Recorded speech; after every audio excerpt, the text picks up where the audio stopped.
Welcome back, YouTube. J-Bob, the video game slob, coming back at you with the Penultimate $200 box challenge from the GOAT estate sale. And the good news is, since this is a 360 box, we don't have empty boxes today, so everything here is here. But what I think is interesting, and as always, go back through and watch the journey here so far. These are all big cardboard boxes, or from big cardboard boxes that were $200 each at this estate sale. And we follow along sort of as I try to see if we made a good choice in buying these things for $200 or not, and if we'll ever make a profit and get to keep the games that we want out of this at the end of the day.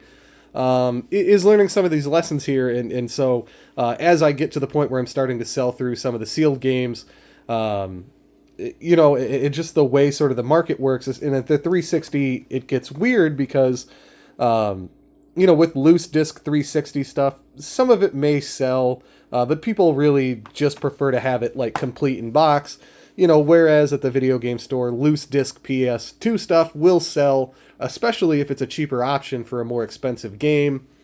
But then thinking about how that works in terms of multiples, with games like the 360 here, and I guess we'll start out on this side since we're talking sealed, is I think Gun's now like a $15 to $20 game if it's in super nice condition or things like that, and that's great because it's a game that I love.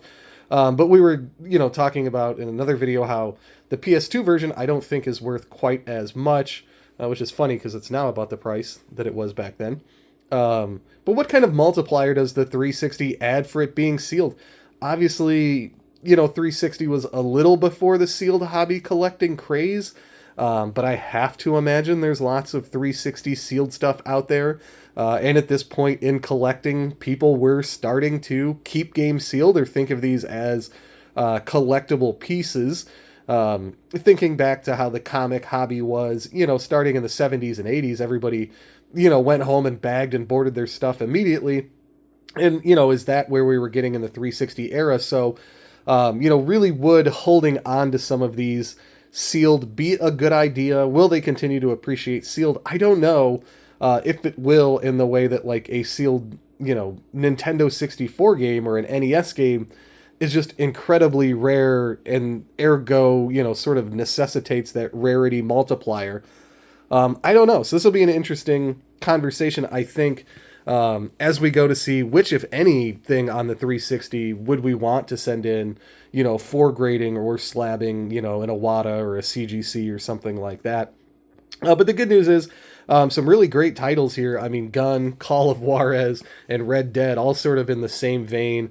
And so my hope is, this has got that poster inside and that kind of stuff, and just a classic game. Great cover. That would be one that maybe is worth grading. Maybe if for nothing else, than to just have it looking good. Mass Effect, would have been the start of a series, but the platinum hits, I'm going to say no. Now, this is a game I've loved and had talked about for years and years. And so it's super cool to have sealed because I believe this is now a fairly expensive game. And so this might be one that we're talking about. But I remember this was like a $5, $10 game. And it's like, you're a giant dinosaur and you're shooting thing. I don't know. It's just fantastic. So it wouldn't shock me if that's a $100 game, to be honest. But yet the sealed Perfect Dark, which is a series everybody loves, they made so much of the Steelbook. And it wouldn't surprise me if the Steelbook is worth $12.98. And I wouldn't even know where to begin with a sealed multiplier on that. I'd be shocked if it was 25. I bet there was so much of that in back stock it just never went anywhere. We're not even going to talk about the baseball game.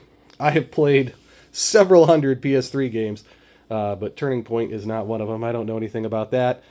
These early wrestling games can be sneaky expensive. I'm guessing wrestling games would not have been a genre people kept sealed.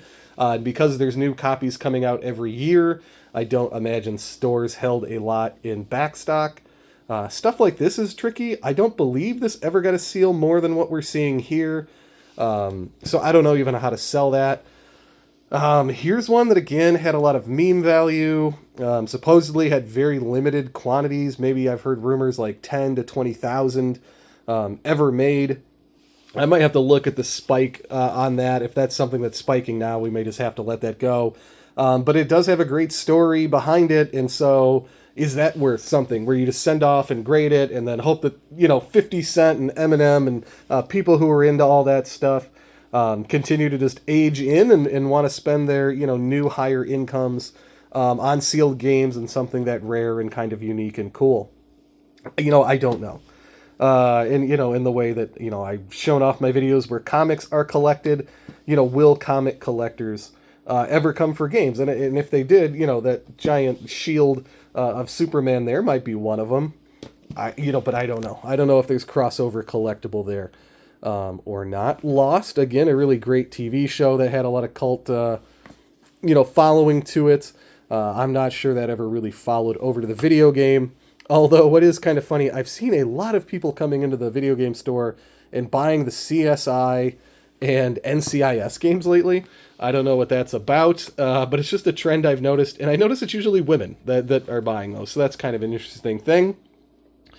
Juice 2 has always been sort of a rare game. I'm sure I don't think it's like a Blur or a Split Second where it caught super popular. But yeah, $20 sealed would probably be my guess. But I'm getting distracted here. I just love a hype sticker. So there we go. But getting back to maybe some better games. Beautiful Katamari. This was always like a tough find on the 360 and really was a beautiful game. Just so vibrant. Such a great... I've just played through everything in the series and of course multiple times because they re-released them. But unfortunately, I think the sun fading there would keep that from grading potential, but still nice to have. Conan, shiny but terrible.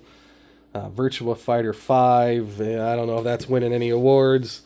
Yeah, tennis, again, I'm not holding out hope for that. We've had the discussions before about these NCAA games and, people losing faith that they won't just make new ones and, go on from there.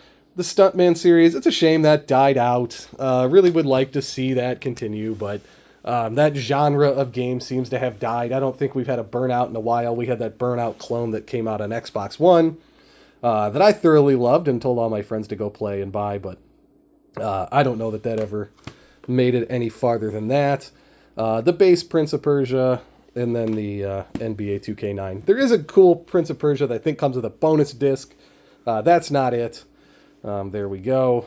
Raven Squad just got lost in a sea of 1,200 360 games, unfortunately. Again, we've talked about this. I keep all these. Anything that says, like, it's a pre-order copy. There's just so many less of these than, its counterpart that it's hard just not to keep all of those. Dead Rising, I kept copies of up until it finally went up enough that now it's like $8-10, and people buy it, so I pay money. Just a game I haven't seen in a minute. I don't know when the last time I sold a Ridge Racer 6 is, so it wouldn't shock me if that's up to like $15 now. And at the same time, this is a game you would think would be $15, but wouldn't shock me if it's 10 or 12 the way Tomb Raider has been lately. Project Sylphid, you just heard me talk about the Sylphid, the working designs version of this on PS2. Well, not of this. And that was great, but I don't know that the 360 was one that anybody ever ended up caring about. Not something I've heard a video on or anybody's coming to the store like asking about. But here's one I kept not that many copies of because I just don't see a ton of them. But Condemned 1 and 2, I always tried to pull the copies I would find when I'd buy lots, hoard them away from when it's worth more money. So I'm hoping that's 15, 20 now. I mean, that would be where I was kind of targeting with things. And again, these are the not sealed pile, if I hadn't already mentioned that. The Club was blah. Nobody, got in on that too much. It's Quake. What more do you want out of Quake? Bionicle's games have gotten sometimes sneaky expensive. I know the PS2 ones people care about. Wouldn't be shocked if that's $10 to $15. The Godfather, I think last time I looked it up, right, 25, 30, I feel like. I think I just sold this not that long ago. I should know this. It came in a lot. If you're a fan of the channel, I bet you're screaming because you have seen me sell it. DJ Hero, nobody cares. Nobody cares. Yeah, Resident Evil 5, they had this. They had the Gold Edition. If that's worth $5 anymore, that's the cap on it. They just printed a ton of them. It's on everything. Again, Tomb Raider, $10, something like that. Big bumpin', we've talked about the, it gets so hard to say anything about the Burger King games. But they really were fantastic at the time, and I enjoyed the heck out of playing them. But there are so many, it's hard to get retail value out. These street games, I think are finally rebounding. So that's pretty good, but that might be one I hold on, because if it's under 10, I'm not going to let that go. Pimp My Ride is finally getting the respect that it deserves as a collectible. Playing this game, it's absolute dog trash, but as a collectible game and in a moment of time, I think it's pretty good. Need for Speed Carbon, I think, has fluctuated over the years, but is just graphically and fun of playing through the roof, and that just needs to be on the list of every 360 console owners like must-have games. The Grid series is pretty good. It's continued on to the Xbox One, and I'd recommend you play through them when you get a chance. But you don't need to be a diehard. Just get in, have some fun with it. And again, you have to have this. Any of the Lego Star Wars, but especially, well, any of the Lego games. There's like, 15 of them or something on the 360. But especially the Lego Star Wars, the early games that came out. Just go get yourself some of these. So there you go. That's what we spent $200 on in this video. What do you think? Are we going to get back with it? Are we going to have to wait some time for these to mature?